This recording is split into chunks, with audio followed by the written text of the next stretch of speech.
हम लाते हैं top news, आपके फेवरेट टॉक शोज और अनलिमिटेड एंटरटेनमेंट सिर्फ यूट्यूब पर। अगर आपने अभी तक हमारा चैनल सब्सक्राइब नहीं किया तो अभी सब्सक्राइब करें और बेल आइकॉन को क्लिक करके हमारी लेटेस्ट वीडियोस के बारे में अपडेट जानें।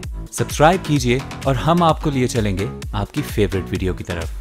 बंदा पकड़ा गया और टीचर ने उसको कहा स्टैंड अप, अब आप खड़े हो। ऐसा कोई वाकया नहीं हुआ, बल्कि ऐसे बहुत सारे वाकयात मेरे साथ जरूर हुए हैं कि मैंने देखा पूरी क्लास बैठ के चीटिंग कर रही है, बुक्स रखी हुई हैं, फर्रे रखे हैं, सेलफोन से लोग पेपर सॉल्व करने की कोशिश कर, ऐसा जरूर मैंने देखा। लेकिन फिर भी जो भी चीटिंग कर रहा है वो चीटिंग ना करे, अपने पेपर्स को अपनी मेहनत से पढ़कर दें, क्योंकि मेहनत जो है वो आप कितनी भी चीटिंग कर रहे हैं लेकिन आगे वही जाएगा जो पढ़कर पास हो रहा है। तो गुड मॉर्निंग, आज के प्लेटफॉर्म से तमाम उन स्टूडेंट्स के लिए बहुत सारी बेस्ट विशेस। अल्लाह करे आपके अच्छे एग्जाम्स हो, आप अच्छे पेपर्स दें और आप चीटिंग करने वालों से जो है बिल्कुल दूर रहें। अब बढ़ेंगे हमारी टॉप स्टोरीज की जाने। बाजवा डॉक्ट्रिन सो टू से जो है वो सिक्योरिटी से लेंस है, पाकिस्तान में अमन को बहाल करने के लेंस से है, उसको आगे ले जाने के लेंस से है। प्लीज अंडरस्टैंड 18 एक इलेक्शन ईयर है, इसमें बहुत सारी इलेक्शन एक्टिविटी होगी, पॉलिटिकल एक्टिविटी होगी, उसको पॉलिटिक्स के डोमेन में देखें। और बाकी जो तमाम अदारे हैं वो अपना अपना काम कर रहे हैं। पाकिस्तान उसी वक्त तरक्की करेगा, उसी वक्त ज़्यादा महफूज होगा जब हर अदारा अपना काम आइन और कानून के अंदर रहते हुए बगैर किसी डर और खौफ के अवाम के इंटरेस्ट में करेगा। बाजवा डॉक्ट्रिन का मतलब पाकिस्तान में अमन है। तर्जुमान पाक फौज की वजाहत, इदारे आइन के तहत काम करें तो ही मुल्क तरक्की करेगा। फौज का एनआरओ से कोई ताल्लुक नहीं। इंतखाबात कराना इलेक्शन कमीशन का काम है, फौज का नहीं।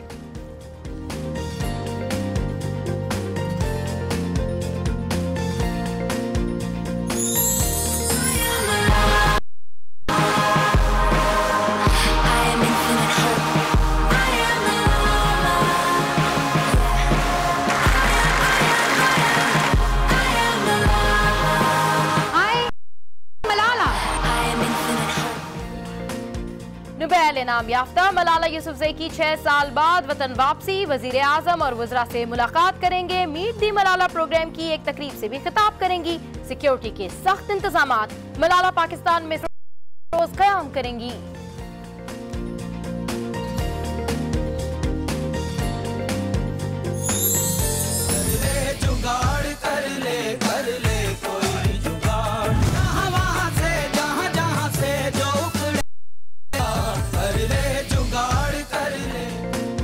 सिंध में मुस्तकबिल के मेहमान अपने ही मुस्तकबिल से खिलवाड़ करने लगे। कराची समेत सूबे भर में मैट्रिक के सालाना इम्तिहानात में खुलकर छपाई। नकल की रोकथाम के लिए टीमें फाल, लेकिन नकल माफिया खूब सरगर्म।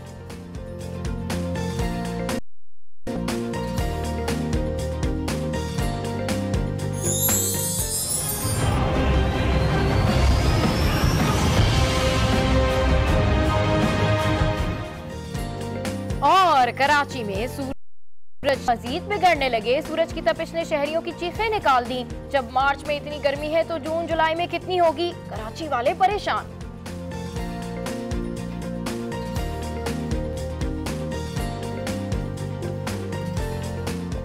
तो जनाब बिजली का मसला और ऊपर से ये हीट वेव और गर्मी, वाकई कराची वाले तो बेहद परेशान हो गए, क्योंकि अगर बिजली भी आती रहे तो शायद कोई तसल्ली रहे कि जी बिजली तो आती है हमारे शहर में, लेकिन अब तो लोड शेडिंग का सिलसिला भी शुरू हो गया और हीट वेव जो है उसने तो लोगों की चीखें निकाल दी हैं। और इसी हीट वेव के तनाजुर में जो है बहुत सारे लोग बीमार भी हो रहे हैं। और इस हवाले से आज एक डॉक्टर भी हमें ज्वाइन करेंगे जिनसे हम पूछेंगे कि हीट वेव से किस तरीके से बचा जा सकता है। तो ये तो थी हमारी टॉप स्टोरीज। अब कुछ बढ़ेंगे हम हमारे अखबारात की जानिब और देखेंगे कि अखबारात की 6 सुर्खियाँ जो हैं वो क्या कह रही हैं।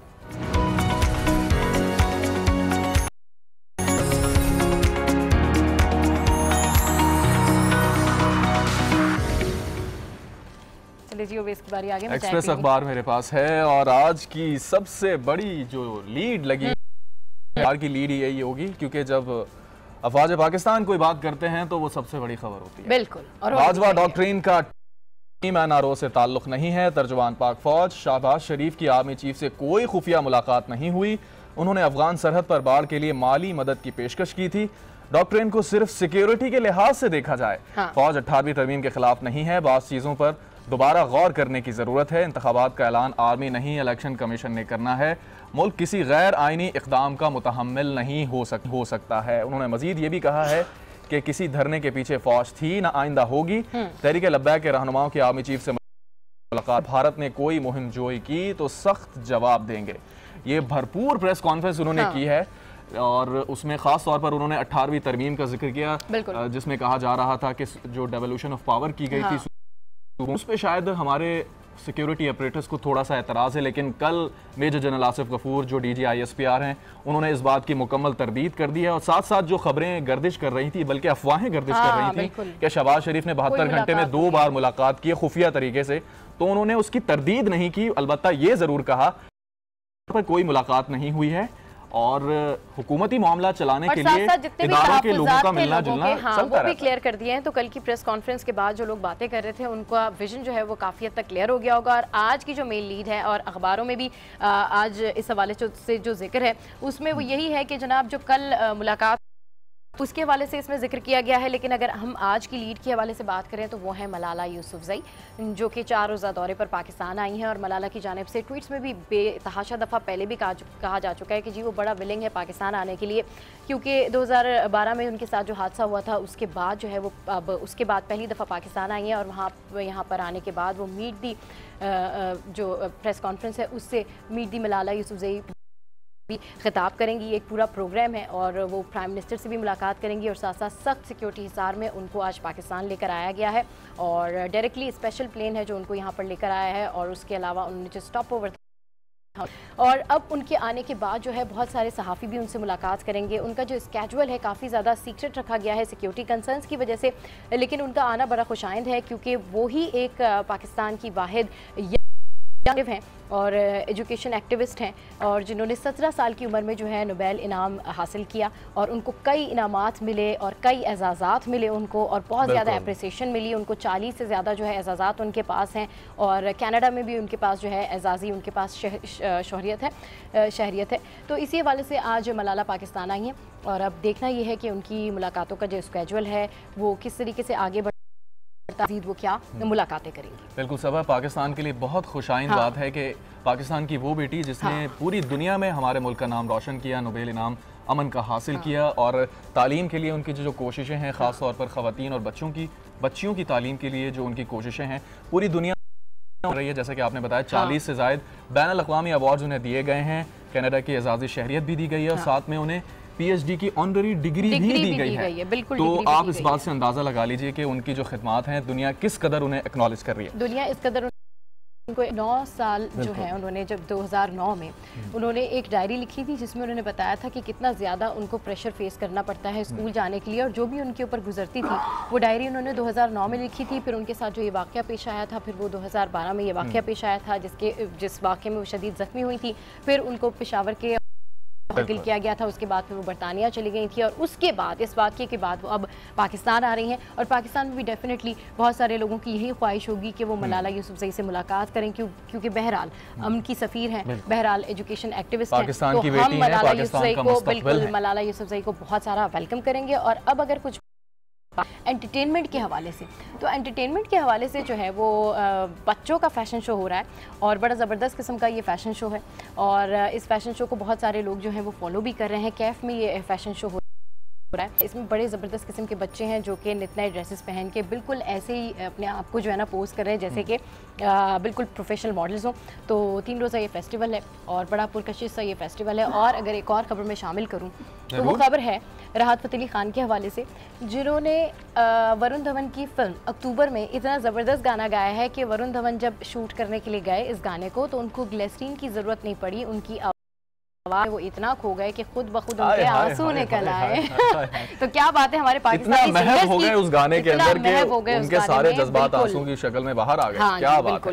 तो अच्छा, आपने एंटरटेनमेंट की बात कर ली, पॉलिटिक्स की बात कर ली, स्पोर्ट्स की भी थोड़ी बात होनी चाहिए। आपको पता है कि क्या होने जा रहा है 2 दिन? स्पोर्ट्स की तो बात हो ही रही है, बिल्कुल वेस्ट इंडीज अब कांटेदार जो है वो मैच होने जा रहा है और इस मैच के बारे में क्या कहिए कि जब भी कोई खबर उठाएं आप स्पोर्ट्स की तो उसमें टिकट्स के बारे में जो है तफसीलात मेंशन होती हैं कि जी इतने का टिकट है, 2000 का टिकट है। लेकिन मैं ये सोच रही थी वेस कि आप देखिए वाकई में ये जो हमारा शौक़ है, जो जुनून है, हमारा क्रिकेट से जो प्यार है वो कम नहीं हो रहा है, बल्कि वेस्ट इंडीज़ का आना एक और पॉजिटिव एक्टिविटी है। और मैंने ये सोचा है कि हो सकता है कि इस वाले मैच में शायद रश कम हो, लेकिन अभी से मुझे जो खबरें आ रही हैं उसमें फिर यही खबर आ रही है कि टिकट्स नहीं मिलने वाले। बिल्कुल हमारा बहुत सारे रिपोर्टर्स रिपोर्ट करते हैं। आज न्यूज़ ने पूरी इस हवाले से खुसूसी रिपोर्ट्स भी चलाई हैं। लोग लंबी लंबी लाइनों में लगे, टिकट्स नहीं मिले।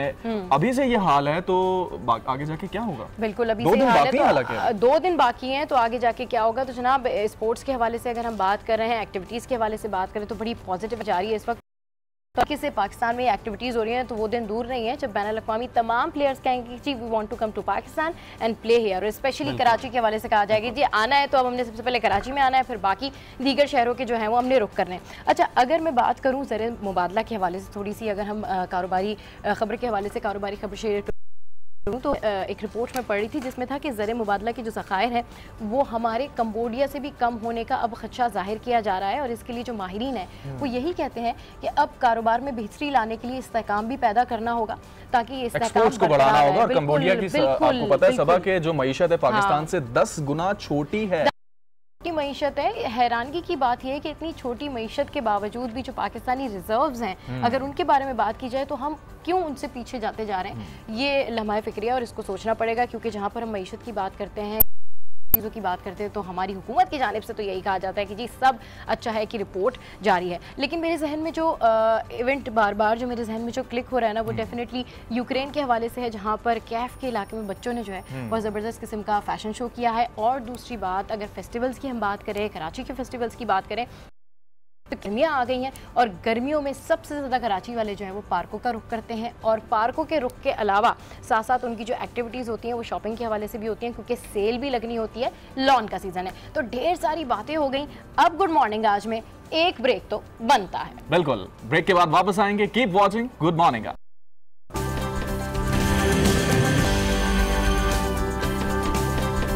Welcome back to good morning. आज जनाब अब एडिटोरियल में जान लेते हैं कि आज एडिटोरियल में क्या कुछ है, जिसके लिए सीनियर सहाफ़ी नफीस नईम साहब ने स्टूडियोज में हमें ज्वाइन किया है। अस्सलाम वालेकुम and welcome to good morning. आज कैसे हैं आप? जी अल्लाह का शुक्र। एडिटोरियल डिस्कस करने से पहले एक ट्रू क्वेश्चन, फर्रा वर्रा कभी इस्तेमाल किया है? चीटिंग मीटिंग की है आपने कभी? ये आज प्रोग्राम शुरू होते हैं मुझसे भी ये कहा कि कहीं चीटिंग मीटिंग। बिल्कुल, ये आज आपको फर्रों की याद क्यों आ गई? बस क्या याद दिला रही है मुझे। बिल्कुल, ये जो इम्तहान शुरू है बड़ा एक ये बहुत, यानी कि आप देख रहे हैं कि हर तरफ लगा रहे हैं कि छपाई एक छपाई मशीनें बन चुकी हैं कमरा इम्तहान में। यहाँ तक कि इतना हड़बड़ा चुके हैं इस शोर से नकल के कि लाड़काना के कंट्रोलर इम्तहान ने कह दिया कि मैंने चीटिंग के लिए 230 मराकज़ कायम किए हैं। Oh my God, oh my God। तो ये तो हाल है।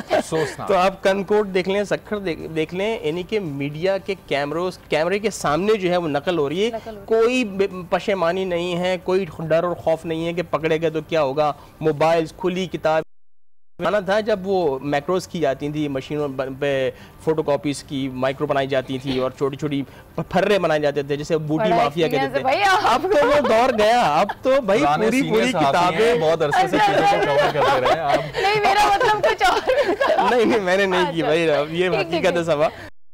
अच्छा चले। तो लेकिन ये कि अब देखें पूरी किताबें रख रही, इस कौम का फिर क्या होगा? फिर मुस्तकबिल में आप कहते हैं तालीम की कमी है, फिर यही होगा ना नफीस भाई जो अभी हो रहा है ना, यही तो होगा। फिर आप जो है नाअहल लोग जो है वो आगे आएंगे और फिर आपका मुल्क तरक्की करेगा। फिर तो आप मेहमानों की जो बुनियाद है वही आप जो है वो गारे से डाल रहे हैं बजाय सीमेंट के, तो फिर कैसे इमारत खड़ी होगी?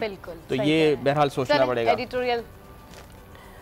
जी हाँ, वज़ीर आज़म चीफ जस्टिस मुलाकात हमने कल भी डिस्कस किया था, लेकिन इदारे और अखबार सारे इस मुलाकात के पीछे पड़े हुए हैं। जाने क्या मसला है इस आसानी से जान नहीं छूटने वाली। आसानी से जान नहीं छूटेगी क्या मुलाकात के जो है ना वो स्पेशल थे क्या? लेकिन बहरहाल सबा आप मुझे कहनी थी कि नफीस भाई आप हमेशा आप पॉजिटिव एंगल ही ला रहे हैं, कुछ और गड़बड़ भी है। लेकिन इदारती नोट भी और इदारे ये भी कह रहे हैं कि मुलाकात में देखें फायदा है, नुकसान कहीं नहीं है। दो देखें ना, एक चीफ एग्जीक्यूटिव आपके और एक अदलिया, वो बड़े दोनों बड़े मिले हैं इदारों के तसादुम के दौरान, ऐसी सूरत हाल के दौरान जब क्लाइमेक्स की सिचुएशन थी एक, उस दौरान ये मिलने के बाद थोड़ा सा ठंडा होना शुरू हुआ है। लेकिन एक चीज़ नोट की गई है वो ये कि एक जानिब तो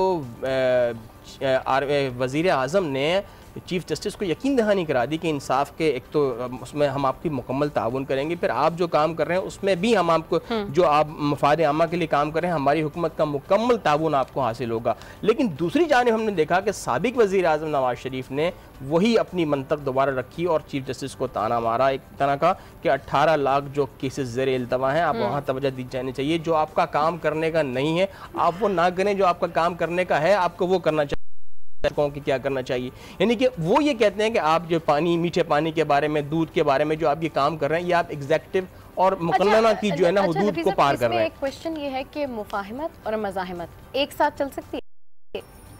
बिल्कुल नहीं चल सकती। यही इसी वजह से तो कन्फ्यूजन का शिकार है ना सिर्फ सियासत, बल्कि आप आम सतह पर देख लीजिए, लोग परेशान हैं, वोटर्स परेशान हैं कि ये किस नहज पर जाएगा, नैरेटिव क्या है। और अब हम बातें करें यार, ये कभी आ रहा है हैंग पार्लियामेंट बनेगी, क्या कौन आएगा कौन जाएगा। तो अब तक की सूरत हाल जो है इस तनाजुर में अगर ये इस तरह के इकदाम और आते हैं और नवाज शरीफ थोड़े से खामोश हो जाते हैं, बैकफुट पर चले जाते हैं और प्राइम मिनिस्टर को देखें, ये भी कहा जा रहा है कि प्राइम मिनिस्टर के मिजाज के खिलाफ कल शाहूद कुरैशी साहब ने बिल्कुल सही बात की थी कि प्राइम मिनिस्टर का मिजाज ऐसा नहीं था, इस कन्फ्रंटेशन का मिजाज नहीं था, वो क्यों जा रहे हैं। लेकिन अब जो यू टर्न लिया और मुलाकात हुई है, ये एक बड़ी पॉजिटिव है। अगर ऐसा होना, इस ख्याल को तक़वियत मिल रही है ना कि आपको पता है कि प्राइम मिनिस्टर हमारे यूएस वाइस प्रेसिडेंट से मिलने गए, अनप्रेसिडेंटली टेकर नहीं था उस तरह से, उसकी अभी तक ब्रीफिंग डीब्रीफ नहीं किया गया कि वहाँ पे क्या बात हुई। फिर साथ में उससे पहले आपको पता होगा सऊदी अरब दौरे पे गए थे शहबाज शरीफ साहब, उसके बाद से ही पहले फौज पे तनकीद हो रही थी, फिर अदलिया पे तनकीद हो रही थी, आहिस्ता आहिस्ता वो सारी चीज़ें ख़त्म होना शुरू हुई। अब कल जो ये ज़राए इब्लाग में खबरें चल रही हैं कि प्राइम मिनिस्टर के ऊपर नवाज शरीफ साहब की तरफ से प्रेशर था कि आप जाएँ चीफ जस्टिस के पास और थोड़े से मामला टैकल करने की कोशिश करें। अब कल दोबारा से नवाज शरीफ साहब ने तनकीद किया चीफ जस्टिस साहब के ऊपर बराह रास्त, तो क्या ये लग नहीं रहा कि जिस पैगाम को वो लेके गए थे प्राइम मिनिस्टर साहब उस पर बात नहीं बनी? देखिए, नवाज शरीफ साहब से जब पूछा गया तो उन्होंने मुझे नहीं मालूम कि वो क्यों गए, यानी कि पीछे हट गए कि मुझे नहीं मालूम वो क्यों गए। लेकिन तो मीटिंग के सिरे से ही मना कर दिया और उन्होंने तनकीद की उस पर। बहरहाल इसी चीज़ पर मैं आ रहा हूँ। और जहाँ तक आप प्राइम मिनिस्टर की सवेस, आपकी इस बात से मुझे याद आ गया कि जब प्राइम मिनिस्टर अमेरिका गए अभी पिछले हफ्ते में और अपने ज़ाती दौरे पर, उनको कहा था कि उनकी कोई सिस्टर की तबीयत ख़राब है, उस हवाले से देखने गए, तो वहाँ उनके ही was frisked there at the airport और वो बड़ी मीडिया पे उसको कहा गया, खासकर भारतीय मीडिया ने उसको उठाया। फिर बाजवा ISPR के चीफ से भी मालूम किया गया कि भाई इस हवाले से कोई बात आसिफ बाजवा से कि उनकी इस तरह की तलाशी ली, आप क्या कहते हैं। उन्होंने कहा कि मैं कुछ नहीं कह सकता। लेकिन हम इस तरह सूरत हाल देखें तो आप देखें अमेरिका ने एक तो ना सिर्फ आपकी कुछ कंपनी से पाबंदी लगाई है, फिर आपके नॉन नेटो अलाई के स्टेटस को खत्म करके कल हमने डिस्कस किया, परमानेंट जो है ना हमारी एड बंद करने की बात की जा रही है। इस दौरान हमारे वजीर आजम किस तरह जामे तलाशी लेना, ये हमारे लिए सरकारी एहलकारों के वीज़ों पे पाबंदी का मसला। बिल्कुल। तो हम अगर बैरूनी सतह पर देखते हैं तो हम किस तरफ हमारे जो खतरात जो है मंडरा रहे हैं और अंदरूनी सतह पर हम अपने मसाइल से नहीं निकल पा रहे हैं। बात की जाए ओवरऑल हुकूमत की बात की जाए तो जहां अपोजिशन ये बात करती है, सियासी मुबसरीन ये बात करते हैं, तो बज़ाहिर लगता है ऐसे ही है कि हुकूमत अपनी अंदरूनी मामलाती निपटाने में मसरूफ़ है। अभी कोई गर्ज नहीं होने के खारजी सतह पर जो है वो तरीके के मामलात होंगे, क्या बयानात आ रहे हैं। एक आर्जी बयान यहाँ से जारी हो जाता है, तरदीद का बयान या तनकीदी बयान या काउंटर, लेकिन कोई इम्प्लीमेंटेशन नहीं है। हुकूमत कितनी संजीदा है खारजा पॉलिसी पर, खासकर अमेरिका से ताल्लुकात पर। देखिए, अमेरिका से ताल्लुकात आपके इंतहाई अहम है।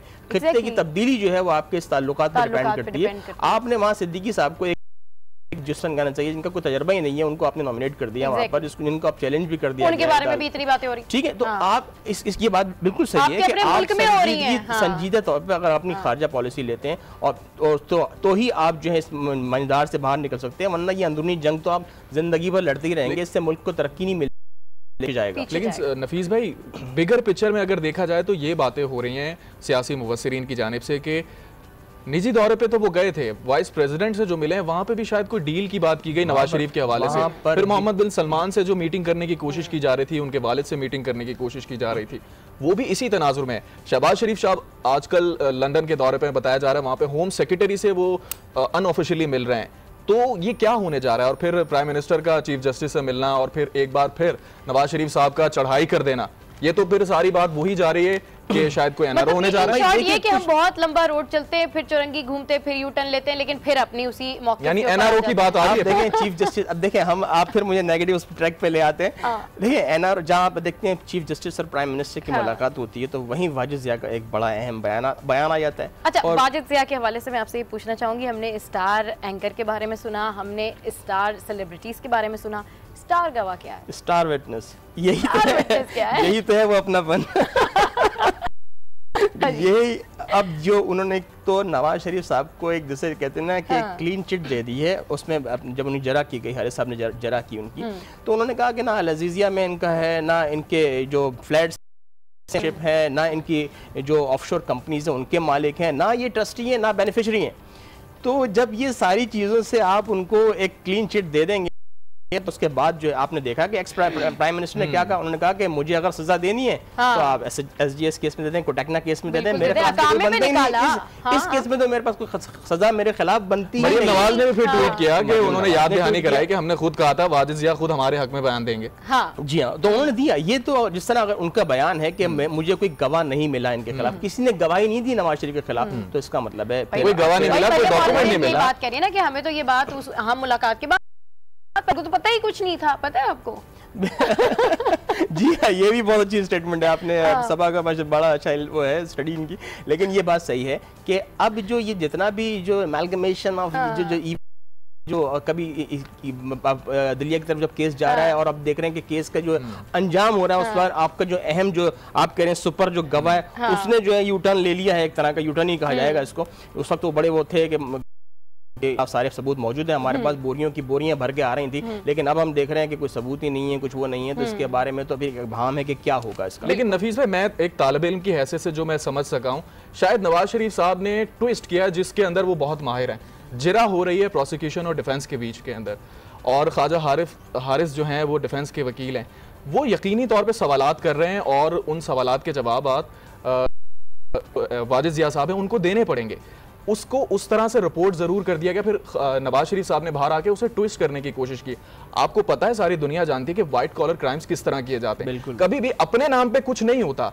और नैब का जो कानून मौजूद है, नैब का कानून साफ साफ यही कहता है कि किसी भी शख्स के बच्चे या उसकी फैमिली बहुत ज्यादा एसेट्स हैं, मीन से ज्यादा, तो उसका जिम्मेदार उनके सरबराह को ही करार दिया जाएगा अनटिल अनलेस कि उसकी रसीदें ना पेश कर दी जाएं। और रसीदों का ही तो सारा मसला चल रहा है, रसीदें ये आज तक पेश नहीं कर पाए। मसला यही है ना अवैस के अब तक जो भी सबूत आए हैं, आप अगर सबूतों की बुनियाद पर चलेंगे, कानून हमेशा सबूत की बुनियाद पर फैसला करता है।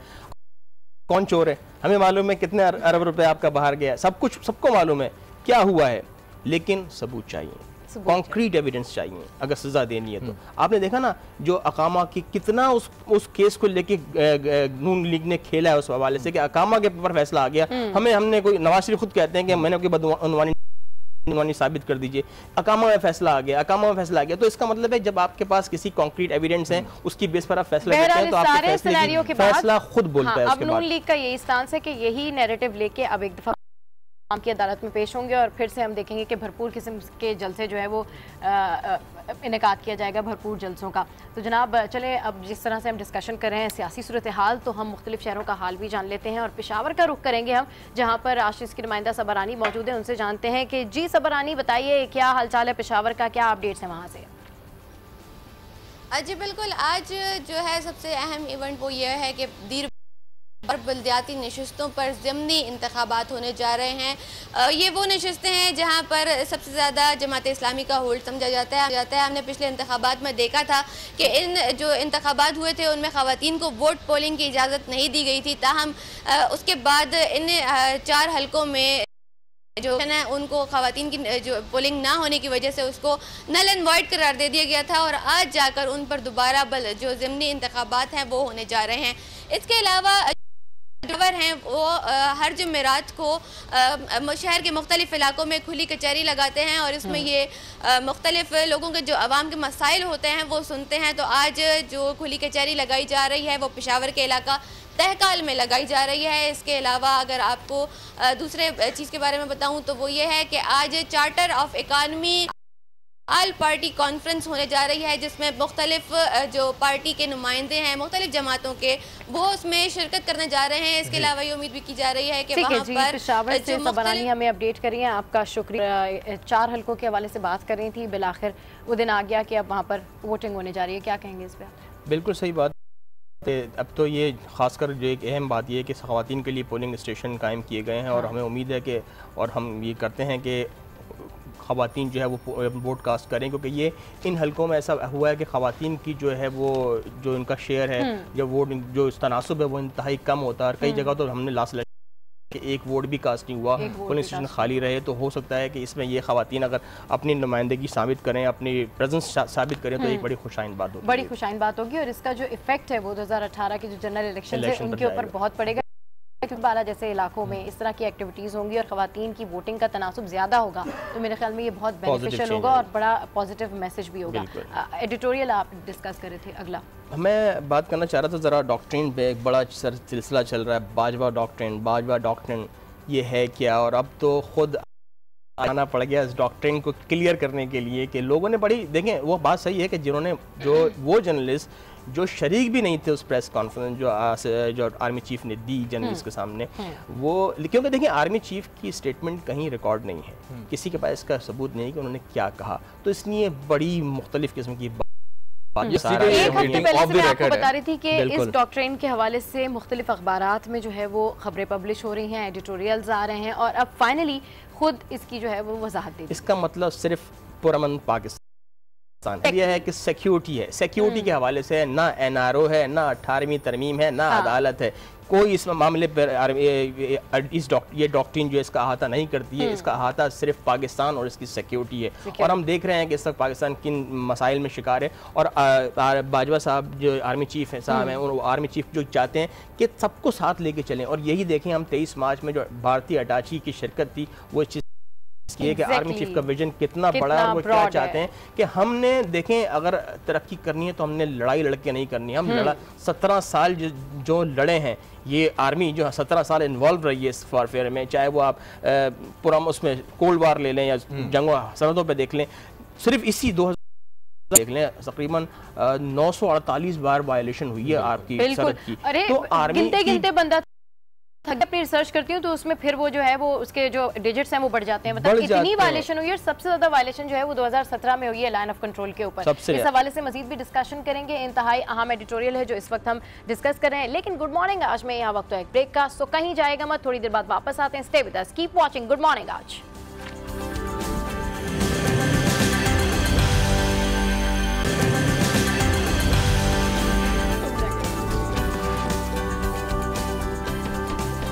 Welcome back to good morning Aaj. तो वक्फे पर जाने से पहले बाजवा डॉक्ट्रिन के हवाले से गुफ्तगू हो रही थी, नफीस भाई एडिटोरियल डिस्कस कर रहे थे। नफीस भाई आप कंटिन्यू। जी ISPR ने बहुत सारी चीज़ों पर बात की है, ना सिर्फ बाजवा डॉक्ट्रिन पे, बल्कि वो उन्होंने शहबाज शरीफ साहब से होने वाली मुलाकात को भी क्लियर किया कि शहबाज शरीफ ने एक मैसेज किया था कि जो आप फेंसिंग कर रहे हैं उस पर माली मावनत के हवाले से बात करना चाह रहा हूँ।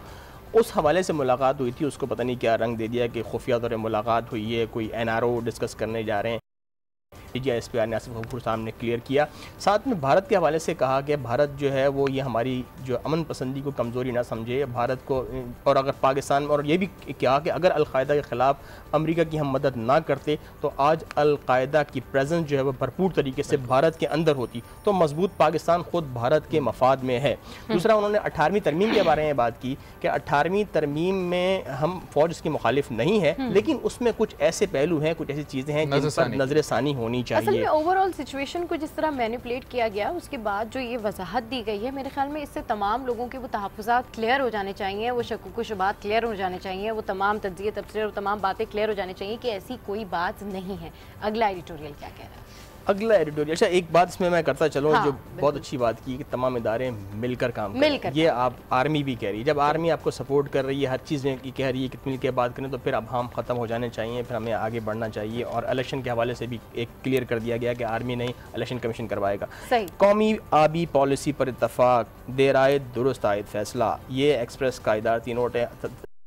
हम कितने अरसे से ये कहते आए हैं कि पानी पानी पानी। अब जो एहसास हुआ है, जो आपकी मुश्तरका मफादात कौंसिल में ये बात आई है कि जो आबी पॉलिसी है, कौमी आबी पॉलिसी, सूबों की तजावीज़ शामिल करके मुशावरतें जो उनकी दी हैं वो आइंदा इजलास में इसकी मंजूरी दे दी जाएगी।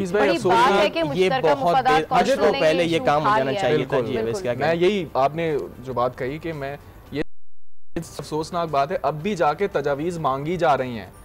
अब इस वक्त भी तजावीज़ मांगी जा रही है। स्टार्ट तो किया ना अवेस, मतलब ये बात तो इस तरह बिल्कुल ही नाइव सिचुएशन हुई थी कि हम मसले को हाईलाइट करते थे लेकिन बात भी नहीं सोच ही नहीं रहा था ना। हम जो बार-बार मैंने कम से कम 4 एडिटोरियल को इन कॉलमों को मैंने डिस्कस करने की कोशिश की कि कम से कम ये हम इस प्लेटफॉर्म से यहाँ से तो उठाएं ये बात कि कितना मसला है हमारे लिए। हमारे पास सिर्फ 7-8 साल रह गए अगर हम पानी ना बचाएं। और फिर अभी आप देख लें नरेंद्र मोदी के धमकी के बाद अब उनके एक वजीर मुमलिकत है ट्रांसपोर्ट और पानी, नतन कोई नाम है उनका, 3 नए डैम तामीर करने जा रहे हैं। वो जो है वो कल ये खबर थी कि 3 नए डैम तामीर करने जा रहे हैं, क्योंकि पाकिस्तान की खबर सुनते हैं कि पानी के लिए हम इकदाम कर रहे हैं या कुछ सोच रहे हैं अपने लिए, वो सबसे पहले अपने डैम्स की बात कहते हैं उन्होंने धमकी दी है। उन्होंने कहा कि जब बरसात में हमारे खुशहाली होगी, पानी नहीं होगा, तो हम इस यहाँ से इन डैम से पानी निकालने का पानी रोक देंगे। और भारत करता है भी यही है कि जब गर्मी होती है, जब खुशहाली होती है, पानी रोक लेता है, और जब बारिशें होती हैं, सैलाब होता है, अपने डैम्स का सारा पानी करता है। हमारे यहाँ सैलाब की सूरत हाल होती है, अरबों लाखों अरबों रुपए का हमें नुकसान होता है। तो हमें ये चीज़ें सोचने की जरूरत है कि हमें अभी वसाइल अब चाहिए हैं। के हवाले से मजीद बात करेंगे, लेकिन अभी हमें डिफेंस एनालिस्ट इम्तियाज गुल साहब ने, अस्सलाम वालेकुम sir, welcome to good morning. आज जी वालेकुम अस्सलाम। वैसे मैं डिफेंस एनालिस्ट नहीं हूँ, मेरा डिफेंस के साथ कोई ताल्लुक नहीं है। जी जी, उम्र भर हमने सहाफत की है, तजज़िया सर, बट आपका एक्सपीरियंस जो है बहुत ज्यादा है, उसके लिए हम माजरत करते हैं। जी सर, कल जो है एक DGISPR की जानिब से प्रेस कॉन्फ्रेंस की गई, उस पर आप क्या कहेंगे? अब उन्होंने एक प्रेस कॉन्फ्रेंस के जरिए कुछ मेरा ख्याल है गलतफहमियां पैदा हो रही थी कुछ अरसे से, उनको जाहिल करने की कोशिश की है। जो बाजवा डॉक्ट्रिन के हवाले से उन्होंने बात की, मेरा ख्याल है वो दुरुस्त थी। जिस मीटिंग के हवाले से ऑफ द रिकॉर्ड मीटिंग थी, उसमें तो इस नजरिए की कोई बात ही नहीं हुई, तो गैर जरूरी तौर पे एक ऐसा लफ्ज उस ब्रीफिंग के साथ लगा दिया गया जिसकी वजाहत करनी पड़ी DGISPR को। जी अच्छा सर, जिस तरीके से उन्होंने ब्रॉडर एक्सपेक्ट के ऊपर तमाम तहफ़्फ़ुज़ात को क्लियर किया है, उन्होंने बताया कि जी 18वीं तरमीम के हवाले से जो मिसकंसेप्शन था वो इस तरह नहीं था, हम चाहते थे कुछ चीज़ें सेंट्रलाइज हो जाएं, और अगर अदालत के हवाले से बात करें तो इलेक्शन जो है वो इलेक्शन कमीशन नहीं कराने। इस ओवरऑल क्लियरिफिकेशन पे आप क्या कह रहे हैं? अब तमाम तहफ़्फ़ुज़ात दूर हो गए हैं लोगों के? देखिए, पाकिस्तान में एक आदत बन गई है कि किसी एक मसले को उठा के कहते हैं बाल की खाल उतारने की कोशिश की जाती है जी। असल मसले पे तवज्जो देने की बजाय लोग उसके मोटिव्स पे, उसके मुहर्रिकात पे बातचीत शुरू कर देते हैं। अब 3 साल जब मुल्क के सीधा दानिश्वर और एंकर्स बैठे हों, उनके साथ गुफ्तगू जो होती है उसमें जाहिर है मुख्तलिफ मसाइल ज़ेर बहस आते हैं। उसमें फौज हो या ब्यूरोक्रेसी हो या सियासतदान हो, सब इस मुल्क का हिस्सा हैं, और जब भी बैठते हैं हम आए हैं किसी एक जगह पे तो इन्हीं मसाइल का जिक्र करते हैं कि 18वीं तरमीम का असर पाकिस्तान की गवर्नेंस पे क्या हुआ। क्या जो नेशनल एक्शन प्लान में वादा किया गया था कि पाकिस्तान के ताजीरी, जिसको CRPC कहते हैं, वो तब्दील किए जाएंगे ताकि मुकदमात का फैसला जल्दी से हो सके और मौसर हो सके, वो आज तक नहीं हुआ। तो ये तो वो मसाइल हैं जिनका जिक्र इस किस्म की मीटिंग्स में आता है। अब उसके साथ मोटिव्स लगा देना, मेरा ख्याल है कुछ लोगों ने इस मामले में इसको थोड़ा सा सियाको सबाक से हट के उस पे कमेंट्री की है जो कि गैर मुनासिब थी। ठीक है, बहुत शुक्रिया। इम्तियाज़ गुल साहब हमसे गुफ्तगू कर रहे थे कल के हवाले से, जो कि DGISPR ने प्रेस कॉन्फ्रेंस पर तमाम चीज़ों को क्लियर किया है। बहुत शुक्रिया सर, आपने गुड मॉर्निंग आज के लिए वक्त निकाला। और अब हमारे साथ PTI के रहनुमा मौजूद हैं, फवाद चौधरी, स्पोक्स पर्सन है सेंट्रल। फवाद भाई अस्सलाम वालेकुम। ये कल प्रेस कॉन्फ्रेंस हुई है, उस हवाले से क्या करेंगे? डॉक्ट्रिन तो इमरान खान साहब ने कुछ और ही बताया था, लेकिन DGISPR ने तो कदरे मुख्तलिफ बात की है। देखिए, जो सहाफ़ी जनरल बाजवा की प्रेस ब्रीफिंग में गए थे, वहाँ तो खैर जनरल साहब ने क्लियरली ये बात भी की थी कि फौज जो है वो अदलिया के पीछे खड़ी है और ये आर्टिकल 190 की डिमांड है कि जो भी सुप्रीम कोर्ट का हुक्म होगा तमाम इदारे सुप्रीम कोर्ट के पीछे खड़े होंगे और जो राम है वो बिल्कुल आईनी है और उसकी जो है वो कॉन्स्टिट्यूशनल है, उसमें कोई इशू नहीं। अच्छा फवाद साहब, आप ये कह रहे हैं कि आईनी बात की है, यकीनन इमरान खान साहब ने किसी तनाजुर में कोई बात कही होगी। अब DGIS तमाम चीज़ों की उस हिसाब से बताया भी कि 18वीं आईनी तरमीम पे उस तरह से कोई मसला नहीं है फ़ौज को, लेकिन उसके साथ साथ उन्होंने ये भी शहबाज शरीफ के साथ जो मुलाकातें होती रहीं उस हवाले से भी उन्होंने बात की कि कोई खुफिया मुलाकात नहीं हुई। PTI और दीगर अपोजिशन जमातें जो हैं उनकी जानिब से ये कहा जाता रहा है कि शायद कोई NRO होने जा रहा है और PTI तो ये भी कहती है कि हम NRO नहीं होने देंगे। नहीं, वो NRO की बात है या इदारों से फेवर करने की बात है, वो तो वज़ीर-ए-आज़म खाकान अब्बासी साहब ने की। पिछले हफ्ते उन्होंने बयान किया कि नवाज शरीफ और मुस्लिम लीग नून के इदारों से बातचीत के लिए तैयार है। और इससे पहले अगर आप तारीख उठा के देखेंगे तो 2002 में यही हो रहा था कि कुलसूम नवाज शरीफ सड़कों के ऊपर मूवमेंट चला रही थी और पीछे से डील हो रही थी। और हमारा जो कहना है वो ये है कि बुनियादी तौर पर पाकिस्तान में कि ताकतवर लोग जो हैं उनको डील मिल जाए और वो आराम से अपना उठा के बाहर चले जाएं, ये तो कोई सजा ना हुई। अच्छा, जी अच्छा सर, बिल्कुल आप जो बात कर रहे हैं, आपका जो नैरेटिव है वो ठीक है आपकी तरफ से, लेकिन अगर हम कल की उस अहम मुलाकात के हवाले से बात करें कि जो चीफ जस्टिस और प्राइम मिनिस्टर के दरमियान हुई, तो जहां पर दीगर अपोजिशन जमातें ये शोर मचा रही हैं कि जी ये मुलाकात नहीं होनी चाहिए थी, ये मुलाकात पीपल्स पार्टी की जानिब से कहा जा रहा है मशकूक है, वहीं जो आपका नैरेटिव है तहरीक इंसाफ है वो ये कहती है नहीं होना चाहिए। इस हवाले से कुछ बताएं, आपके मजीद क्या तहफ़्फ़ुज़ात हैं? जी, मैं आपकी बात मुकम्मल करता। जी बिल्कुल। वज़ीर-ए-आज़म साहब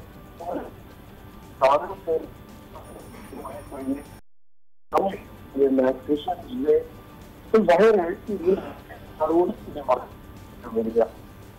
फवाद साहब, आपकी आवाज़ इतनी क्लियर नहीं आ रही है हम तक।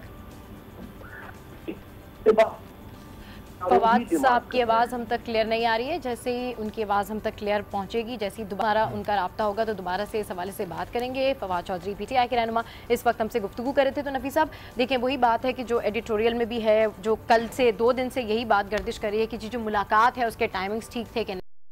तहरीक इंसाफ का अपना मौक़िफ़ ये है कि जी NRO नहीं होना चाहिए, वो मुलाकात को इतना टारगेट नहीं कर रहे हैं, लेकिन पीपल्स पार्टी मुलाकात को बहुत ज़्यादा टारगेट कर रही है। और ओवरऑल एक परसेप्शन यही है कि जी अगर नून लीग पॉजिटिव एक्टिविटीज़ कर रही है तो इसमें कोई बुराई नहीं है, हार्मफुल नहीं है।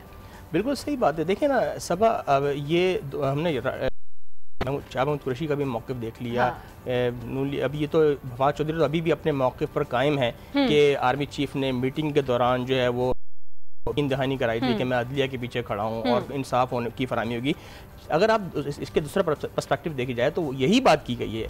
अमन किसके लिए? अमन के लिए इंसाफ बहुत ज़रूरी है। तो ज़रूरी नहीं है कि आप एंटी नवाज के या नवाज के जो नैरेटिव है उसके अगेंस्ट जाके इंसाफ दिलाएंगे।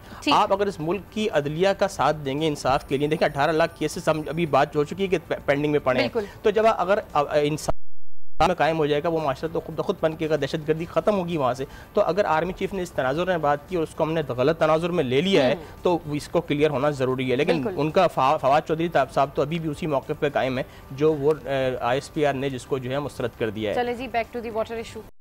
वाटर इशू में हम ये बात कर रहे थे। अच्छा, फिर एक इसमें नासा की एक रिपोर्ट है। नासा के सैटेलाइट ने 2015 में कुछ डेटा भेजा था, उसके हवाले से जो है जो एक्वाफर्स जो हैं 37 में से 21 वो जो है खुश हो रहे हैं। पूरी यानी कि सिर्फ पाकिस्तान का मसला नहीं है, पानी का दुनिया का मसला है। और अब जो ये कहा जा रहा है कि जो होगी, जो तीसरी जंग अजीम होगी, वो किसी मुल्क के, किसी मसलक के, किसी मजहब की बेस पे नहीं होगी, वो पानी की बुनियाद पर होगी। थी जो मैंने आपको बताया था कि अब जो तीसरी जंग होगी वो पानी की बुनियाद पर होगी। तो ये इतना संगीन मसला और पाकिस्तान नंबर तो जो है ना बतदरीज कम होता जा रहा है, ऐसे जगह आ रहा है जहाँ पानी की कमी जो है तेजी से जो है ना पानी कम होता जा रहा है। हमने पहले भी डिस्कस किया था, कोयटा में आप देख लें जो कुओं से पानी निकाला जाता था वहाँ पानी की सतह जो है वो तकरीबन हर 1.5 फीट जो है वो 2-3 महीने बाद जो है कम होती जा रही है। तो इतनी तेजी के साथ अगर पानी कम हो रहा है तो फिर आपके लिए तो लम्हा फिक्रिया है, आपको अगर बहुत हंगामी बुनियादों पर डैम्स बनाने की जरूरत है, हंगामी बुनियादों पर डैम्स बनाने की जरूरत है। और जो K4 मंसूबा है उस पर भी अब सुना है कि काम कुछ जारी है, तरक्याती मंसूबा है, उससे भी काफ़ी फ़ायदा होगा कराची को। बहुत शुक्रिया नफीस नईम साहब इस वक्त हमारे साथ मौजूद थे और एडिटोरियल के ऊपर जो है वो गुफ्तगू कर रहे थे। और जहाँ पर कराची में पाकिस्तान में पानी की कमी बढ़ती जा रही है, वहीं पर सोशल मीडिया के हवाले से जो है लोगों की एक्टिविटी भी बड़ी बढ़ती जा रही है। तो सोशल मीडिया एक वीडियो आपको दिखाते हैं और देखते हैं कि ये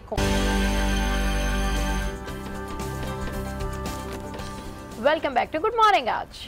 और अब आपको बताएं कि मलाला यूसुफजई 9 अक्टूबर 2012 को इल्म की प्यास से निकली और दहशत गर्दों का निशाना बन गई। गुल मकई दुनिया के लिए इल्म की शमा बनी तो नोबेल इनाम की हकदार ठहरी। एक रिपोर्ट है, वो देखते हैं।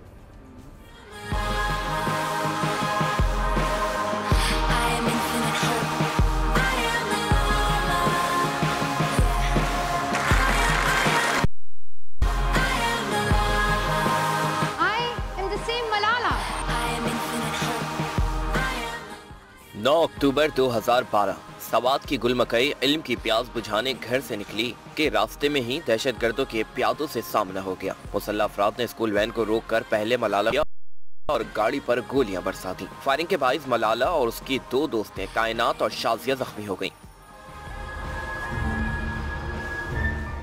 दहशतगर्दों की गोली मलाला के सर में लगी। मलाला को हेलीकॉप्टर तौर पर पेशावर के फौजी अस्पताल मुंतकिल किया गया। ऑपरेशन के बाद मलाला के सर में लगी गोली निकाल दी गई। तबीयत में बेहतरी के बाद मलाला को 15 अक्टूबर को बरतानिया मुंतकिल कर दिया गया, जहां उनका इलाज बर्मिंघम के क्वीन एलिजाबेथ अस्पताल में किया गया। तकरीबन 3 माह के बाद मलाला को 3 जनवरी को अस्पताल से डिस्चार्ज किया गया।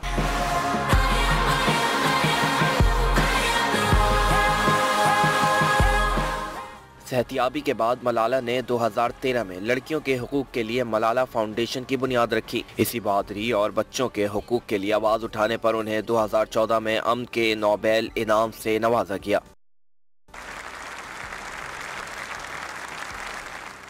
मलाला यूसुफजई इस वक्त लंदन की ऑक्सफोर्ड यूनिवर्सिटी में ज़ेर तालीम है और साथ साथ लड़कियों के हुकूक के लिए भी सरगर्म अमल है। अपने पैकेज देखा और मलाला ने इतनी स्ट्रगल की है तालीम के लिए। और वही बात मैं करी थी कि 2009 में जो वो डायरी लिख रही थी उसमें उन्होंने सारा कुछ लिखा था कि किस तरीके से उनको एजुकेशन के अगेंस्ट में जो है वो प्रेशर फेस करना पड़ता था। उनका जो एरिया था ओवरऑल उसमें कितनी ज़्यादा जो है वो प्रॉब्लम्स थी, तमाम मसाइल थे। और फिर 2012 में उनके साथ जब ये हादसा पेश आया तो उनको फिर डेफिनेटली पेशावर के हॉस्पिटल में वहाँ पर मुंतकिल किया गया। उसके बाद फिर वो बरतानिया चली गई इलाज के लिए और वहाँ जाकर भी वो अपने वतन को, अपने मुल्क को नहीं भूली। कई ट्वीट्स उन्होंने की जिसमें उन्होंने इस ख्वाहिश का इजहार भी किया कि वो आना चाहती हैं वतन वापस, किया कि जिस दिन वो अपने वतन में वापस आ गई हैं। और मीट दी मलाला प्रोग्राम से भी वो ख़िताब करेंगी और साथ साथ प्राइम मिनिस्टर से भी मिलेंगी। और इसके साथ साथ उनका जो स्केड्यूल है ओवरऑल वो बहुत ज़्यादा जो है वो सीक्रेट रखा गया है। तो जहाँ बात करते हैं, जहाँ तालीम के हवाले से मलाला मशअले राह हैं, बहुत सारी ऐसी लड़कियों के लिए, बहुत सारे ऐसे एरियाज़ में जिनको पढ़ने के लिए आगे नहीं भेजा जाता, वहीं पर आजकल तालीम का मयार ये भी हो गया है कि स्टूडेंट्स और जितने भी तलबा और तालबात हैं वो नकल करने में मसरूफ़ हैं। और ख़बरें एक के बाद एक ये ख़बर आती है कि जी इस सेंटर में नकल हो रही है, उस सेंटर में नकल हो रही है, लेकिन रोकथाम के लिए कोई इकदाम नहीं किए जा रहे हैं। तो इसी ओवरऑल सारी सूरत हाल पर अपडेट्स देते हैं वकास खान से और वकास खान से पूछेंगे, जी वकास खान क्या सूरत हाल है? देखिए बिल्कुल कल से आगाज हो गया है। मैट्रिक के इम्तहान कराची में शुरू हो गए। जर्नल के और साइंस ग्रुप के दोनों के कोर्सों में इम्तहान शुरू हो गए हैं।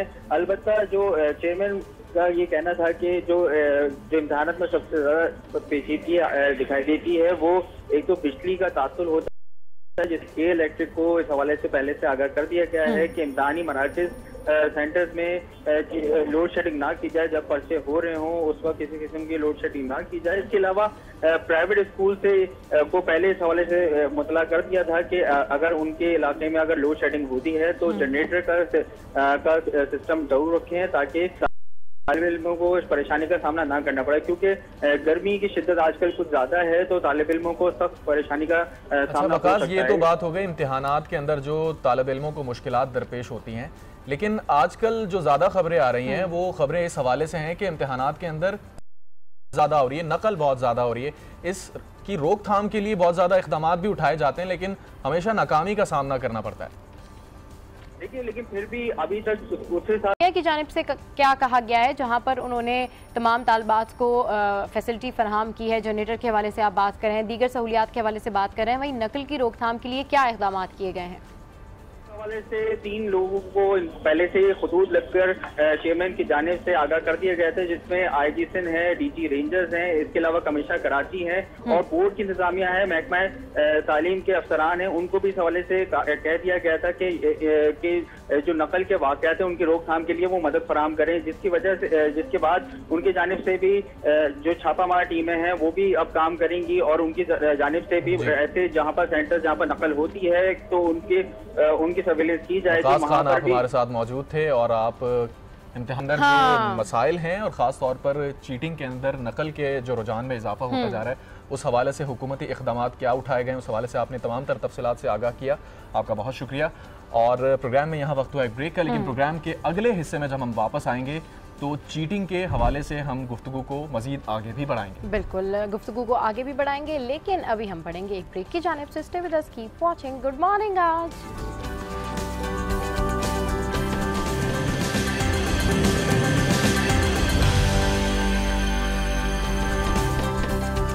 Welcome back to good morning आज।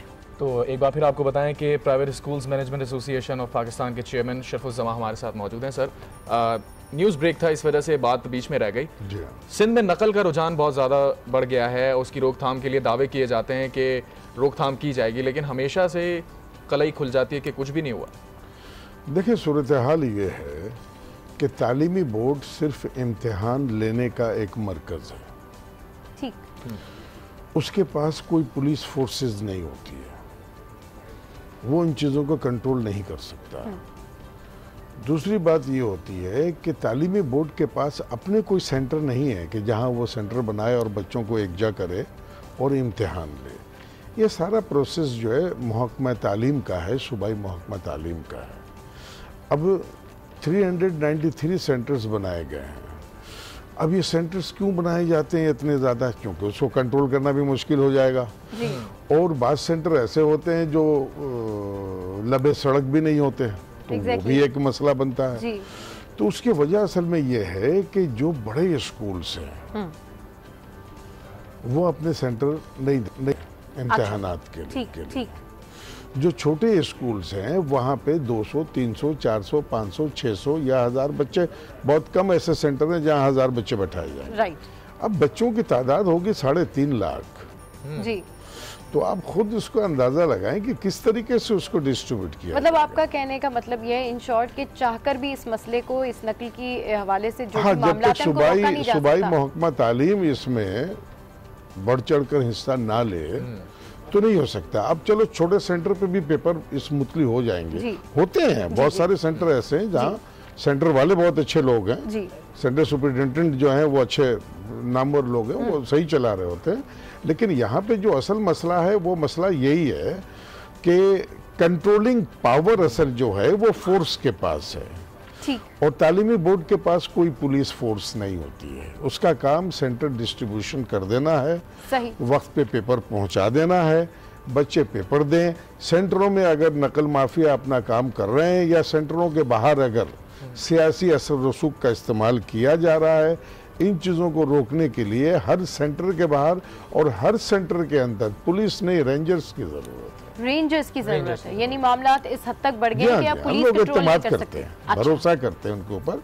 पुलिस पे भी इत्तेमाद है, ऐसा नहीं है कि सारे एक जैसे हैं, लेकिन पुलिस वाले बाजू का तो ऐसा हो जाता है कि बाद सेंटरों में हमने खुद जाकर, क्योंकि मैं विजिलेंस में रहा हूँ, स्पेशल विजिलेंस में रहा हूँ, तो बाजू का सेंटरों में गए तो शिकायत यही मिली कि पुलिस वाले ने 6-7 पर्चियां दी हुई है। अच्छा सर, इस तरह भी मामला होते हैं कि अगर एक क्लास में कोई चीटिंग कर रहा है और उसको देख के बाकी जो स्टूडेंट्स होते हैं वो कहते हैं ये भी तो चीटिंग कर रहा है, तो टीचर जो है ना खुद बाज दफा या फिर वो जो स्टूडेंट्स होते हैं आपस में मिलकर सारे ही चीटिंग करने लग जाते हैं, तो उस हवाले से भी जो है ना वो रोकथाम की बड़ी जरूरत है कि आप टीचर्स की भी ट्रेनिंग करें। वो बात आपकी बिल्कुल दुरुस्त है, लेकिन यहाँ सूरत हाल जरा मुख्तलिफ है। यहाँ सूरत हाल ये है कि जो माफिया के जो लोग हैं जब वो सेंटरों में नकल करवाते हैं तो वो बच्चे जो उसी क्लासरूम में बैठे हैं जिन्होंने पूरे साल स्टडी की है, वो बड़े मायूस होते हैं, बड़े उदास हो जाते हैं। और आलम ये होता है कि वो घर पे आने के बाद जो है ना, दूसरे पेपर वाले दिन में वो इतनी लगन से, इतनी मेहनत से, इतनी जुस्तजू से पेपर नहीं देते। सर आप ये कह रहे हैं कि जो तरीकाकार है वही दुरुस्त नहीं है इम्तिहानात को कंट्रोल करने का। जाहिर है 70 साल का अरसा गुजर गया और हम अब भी वहीं के वहीं खड़े हैं। इस चीज को बेहतर करने के लिए जरूरी है कि बड़े सेंटर्स बनाए जाएं, जैसा कि साबका गवर्नर इशरतुल इबाद ने कहा था, लेकिन अमल नहीं हुआ कि उन्होंने कहा था एक्सपो सेंटर जैसी जगह लेंगे, सेंटरों की तादाद कम करेंगे, निगरान जो आसानी से उसकी निगरानी करेंगे, लेकिन हुआ कुछ भी नहीं। चलिए सर, ये तो नकल की बात हो गई। अब कुछ बात कर लेते हैं स्कूलों की हालत ज़ार की। गवर्नमेंट स्कूल्स जो आप देखते हैं, अगर आप चले जाएं तो आपको ऐसा लगता है कि कई गवर्नमेंट स्कूल तो ऐसे हैं जहाँ पर बच्चों को बैठने के लिए डेस्क भी प्रोवाइड नहीं की है, नीचे बैठ रहे होते हैं, पंखे बंद होते हैं, छतों से पानी टपक रहा होता है, होते ही नहीं है, दीवारें होती हैं खाली। ये ऐसा क्यों है सर? देखिए, बात दरअसल ये है कि हमारे पूरे पाकिस्तान का अगर आप रेशो निकालें तालिब इल्म का, तो 5 साल से लेकर 16 साल तक के उम्र के वो बच्चे जिनको स्कूल जाना चाहिए, उसका 45% बच्चे स्कूल ही नहीं जाते हैं, यानी तकरीबन 2.5 करोड़ बच्चे। 2.5 करोड़ बच्चे स्कूल ही नहीं पूरे जाते। पाकिस्तान में स्कूल ही नहीं जाते। उन्होंने अभी तक स्कूल की शक्ल ही नहीं देखी है, उनको स्कूल के तरफ रागिब किया ही नहीं जा सका है। दरअसल बात यह है कि जब हमारे मुल्क में इलेक्शन होता है ना, तो जो लोग कैंडिडेट होते हैं वो जो लेक्चर दे रहे होते हैं, तकरीर कर रहे होते हैं, वो कभी नहीं सुना होगा आपने कि वो तालीम पे करते होंगे। तालीम पे नहीं करते हैं सर। तालीम के हवाले से करते तो है, लेकिन बजट की खबरें आती हैं कि तालीम के लिए इतने पैसे मुख्तस कर दिए गए हैं। हाँ, अभी वो जैसे GDP का वो 3% मुकर्रर है, लेकिन उस 3% में सेहत, तालीम यानी ग़िज़ा, तीनों चीजें शामिल। तो अब जब 3% आप रखेंगे तो क्या अखराजात होंगे? फिर वो 3% भी अगर सही मानों में ईमानदार लोगों के हाथ में लगे और वो सही मानों में इसके ऊपर वर्क करें। दरअसल बात यह है कि तालीमी मसला तो हमारे मुल्क का सबसे बड़ा मसला है। लोग कहते हैं दहशतगर्दी है, तंगदस्ती है, गुर्बत है, फलां है। मैं कहता हूँ नहीं, ऐसा कुछ भी नहीं है, सिर्फ तालीम की कमी। हल क्या होना चाहिए सर? Last comment. देखिए, हल तो इसका यही है कि मैंने कई बार कहा है कि तालीम को वजारत से अलग कर दिया जाए। अच्छा, मुल्क में एमरी नाफिज कर दिया जाए। ठीक है, और जो एक्सपर्ट हैं उनकी एक कमेटी बनाई जाए और तालीम उनके हवाले की जाए और उनके पीछे डोर बंधी हुई ना हो। सर, क्योंकि वक्त की बहुत किल्लत है, बहुत शुक्रिया आप हमारे शो पर आए। शरफुज़मा साहब इस वक्त एजुकेशन के हवाले से बातचीत कर रहे थे। गुड मॉर्निंग आज में यहाँ वक्त आए ब्रेक का, so stay with us. Keep watching good morning आज।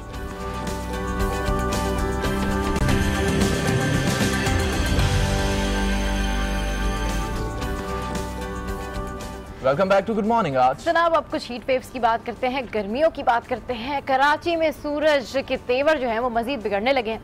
सूरज की तपिश ने शहरियों की चीखें निकाल दी हैं और जब मार्च में इतनी गर्मी पड़ रही है तो जून जुलाई में कितनी गर्मी होगी। कराची वाले जो है शदीद परेशान हो गए। इस हवाले से आपको ये स्पेशल रिपोर्ट दिखा दूं।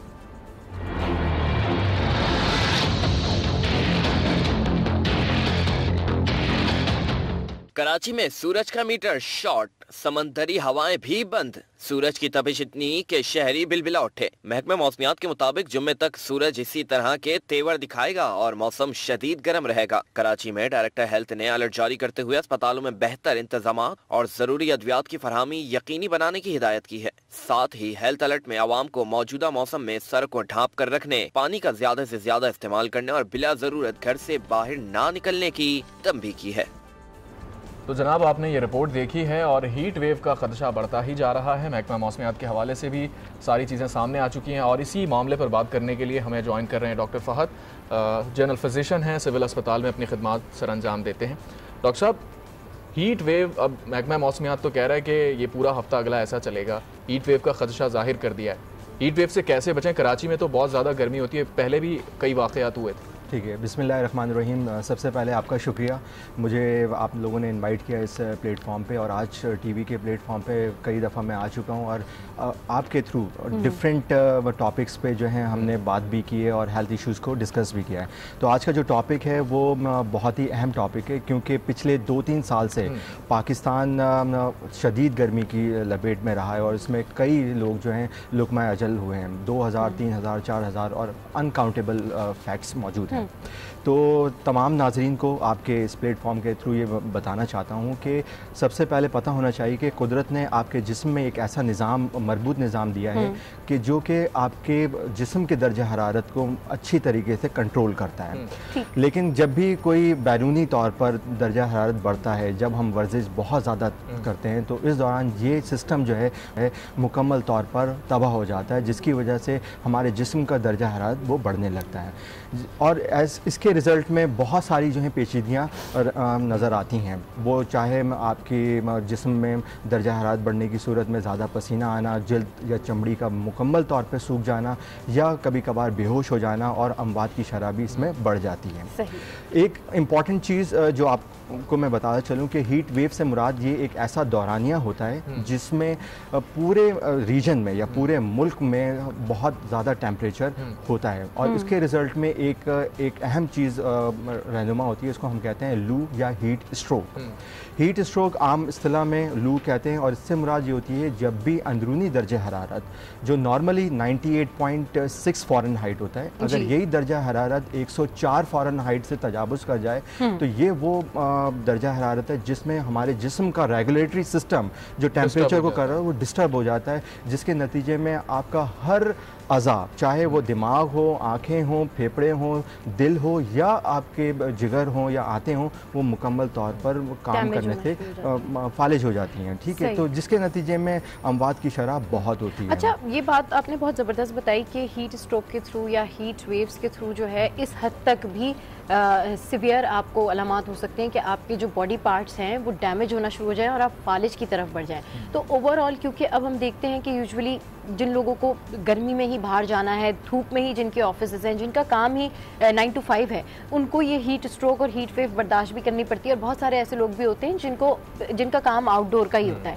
वो लोग इससे किस तरीके से बच सकते हैं, चाहे मैक्सिमम हीट वेव बहुत ज़्यादा है, बहुत हाईएस्ट लेवल है उसका, या फिर अगर नॉर्मली भी गर्मी है तो उसमें? अच्छा, बहुत अच्छा सवाल है आपका। उसका जवाब ये है कि चूँकि पाकिस्तान में ज़्यादातर जो तबका है वो मेहनत कश तबका है और अगर हम कहें कि आप गैर ज़रूरी तौर पर बाहर ना निकलें तो फिर उनके तो चूल्हे ही नहीं जलेंगे। तो लेकिन ऐसे तमाम लोग जो मेहनत कश तबके से ताल्लुक़ रखते हैं उनको ये चाहिए कि वो अपने सर को पानी से अच्छी तरीके से दुपट्टे में या जो भी कपड़ा ले रहे हैं तो उसको ढाँप कर रखें और जो भी कपड़े पहन रहे हैं वो लूज़ फिटेड जो हैं कपड़े पहनने चाहिए। ज़्यादा से ज़्यादा मशरूबात का इस्तेमाल करें। मशरूबात भी वो पानी, इसमें स्पेशली मैं कहूँगा कि ये कुदरत का एक बहुत अनमोल तोहफ़ा है, तो पानी का इस्तेमाल जो है ज़्यादा से ज़्यादा होना चाहिए। नॉर्मली हम 8 से 10 गिलास का इस्तेमाल करते हैं, अगर यही इस्तेमाल हम 12 से 14 गिलास कर देंगे तो हमारे अंदर जो है पानी की कमी नहीं होगी। और जिसकी वजह से 3 चीज़ें आपने बताई हैं कि एक तो पानी से अपने सर को आप साफ़ करें जो नॉर्मल जो टैप वाटर होता है उसके थ्रू, और फिर पानी का इस्तेमाल ज़्यादा करें, पानी का इस्तेमाल। और एक चीज़ मैं इम्पॉर्टेंट जो ऐड ऑन करना चाहूँगा, चूँकि हमारे मुल्क में दरख्त का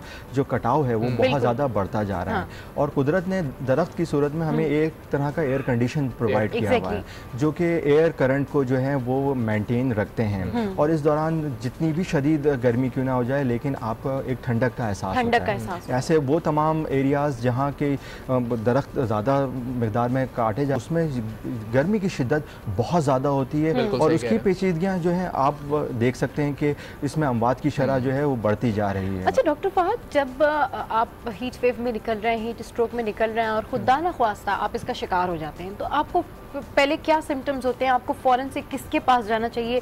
क्योंकि काफ़ी टाइम तक तो यही होता है कि आपके सर में दर्द हो रहा है या आपको कभी ठंड लग रही है या आपको कभी गर्मी लग रही है, उसके मुख्तलिफ सिम्टम्स होते हैं। कुछ लोग ये कहते हैं कि जी हमें उल्टी आ रही है, तो इसको प्राइमरी स्टेज पे फौरन किसको जब भी दिखाना चाहिए? ऐसी अलामात किसी भी शख्स को हो, रोड पर चलता हुआ राहगीर हो, तो उसको सबसे पहले एक ऐसी जगह तलाश करनी चाहिए जहां सायादार जगह हो, जहां दरख्त हों। नंबर 2, कहा यह जाता है कि जितना ज़्यादा पानी आप अपने सर पे डालेंगे, अपने जिस्म पे डालेंगे, ताकि आपका एक निज़ाम जो अंदरूनी तौर पे आपकी दर्जा हरारत को कंट्रोल कर रहा है वो कूल डाउन हो सके, वो ठंडा हो सके। अच्छा, कहने को ये भी होता है कि आप एक बड़े टब में बर्फ़ से भरा हुआ टब हो तो उसमें भी अपने आप को डालें, लेकिन वो कंडीशन जिसमें हीट स्ट्रोक हो। हीट स्ट्रोक से मुराद ये है कि आपका दर्जा हरारत भी बढ़ा हुआ है। नंबर 2, आपकी पूरी जिल्द जो है सुर्ख हुई हुई है और बिल्कुल खुश्क हुई हुई है, उसमें कोई पसीने की अलामात नहीं है। तो ये वो दर्जा हरारत और कंडीशन पसीना नहीं आता, पूरी बॉडी रेड हो रही है, बिल्कुल पसीना नहीं आता, उसमें मुकम्मल तौर पर जो जिल्द होती है वो खुश्क होती है और लाल रंग की हो जाती है, और इंसान का जो मेंटल लेवल होता है वो भी डिस्टर्ब होता है, यानी जहनी तौर पर वो समझ नहीं पा रहा था क्या है, बिल्कुल, जिसमें कॉमे की कंडीशन भी हो सकती है, या इंसान जो है अपने आप को भी भूल जाता है कि वो किस स्टेट में है। तो इस सूरत हाल में ये करना चाहिए कि आप ज़्यादा से ज़्यादा पानी का इस्तेमाल करें, या मिस्ट फैंस आजकल आ गए हैं जो कि उन पंखों के ज़रिए जो है जो अभी बुखारात होते हैं वो आपके जिस्म पे लगते हैं, जिसकी वजह से जो है आपका दर्जा हरारत कम होता है और उसकी पेचीदियाँ भी कम होती हैं। अच्छा डॉक्टर साहब, ये बताएं कि आपने कहा कि डिफरेंस करना बहुत ज़रूरी है कि हीट वेव है या नहीं है, तो एक आम शहरी को, जहाँ पे हमारे मुल्क में वैसे ही आगाही की इतनी कमी है, उसी की वजह से गुज़िश्ता 2-3 सालों के अंदर हलाकतें बहुत ज़्यादा हुई, तो एक आम शहरी किस तरह से ये डायग्नोस कर सके कि उसे हीट वेव हो चुका है? क्योंकि अगर किसी को नहीं पता तो वो तो आम रोज़ाना की रूटीन के मुताबिक लेगा उसे। अच्छी चीज़ है जो आज टीवी के प्लेटफॉर्म पे आज इस तरह के प्रोग्राम हम लोग कर रहे हैं, तो इस प्रोग्राम के थ्रू लाखों करोड़ों लोग जो हैं वो इस प्रोग्राम के थ्रू आगाही ले सकेंगे। तो बेसिकली कुछ अलामात होती हैं जिसमें अगर आपका अंदरूनी दर्जा हरारत बढ़ता जा रहा है, बुखार की सूरत हो रही है, साथ में आपको बहुत ज़्यादा पसीने आ रहे हैं, पसीने के बाद जल्द बिल्कुल खुश्क हो जाती है, और साथ में चमड़ी जो है बिल्कुल सुर्ख रंग की हो, तो इस कंडीशन में ये एक इमरजेंसी सिचुएशन है। इस इमरजेंसी सिचुएशन में आप अगर घर पे मौजूद हैं तो अपने आपके जिस्म पे बहुत ज़्यादा पानी आप डालें, ठंडा स्टेट में रहिए, एयर कंडीशन है वो लीजिए, नहीं है तो पंखे को जो है आप ज़्यादा इस्तेमाल करें। लेकिन अगर जितना टाइम आप घर पे गुजार चुके हैं, कोशिश ये करें कि इमरजेंसी में किसी भी मुस्तनद डॉक्टर को दिखाइए। जब आप इमरजेंसी में पहुंचते हैं तो डॉक्टर्स जो हैं वो आईवी लाइन मेंटेन करते हैं, ज़्यादा ड्रिप्स जो हैं वो देते हैं। ठीक है डॉक्टर फहद, बहुत शुक्रिया आपका हमारे शो पे आने के लिए। हीट स्ट्रोक के हवाले से जो भी टिप्स दिए हैं डॉक्टर साहब ने, आई होप कि वो सब टिप्स जो है वो आपके काम आएंगे और आप इनको इम्प्लीमेंट भी करेंगे, क्योंकि अब गर्मी का सीजन शुरू हो गया और आजकल गर्मी ज़रूरत से ज़्यादा ही पड़ रही है। तो गुड मॉर्निंग आज के प्लेटफॉर्म से फिलहाल इतना ही। ऐसे हंसते रहिए, मुस्कुराते रहिए और देखना मत भूलिए, कीप वॉचिंग गुड मॉर्निंग आज।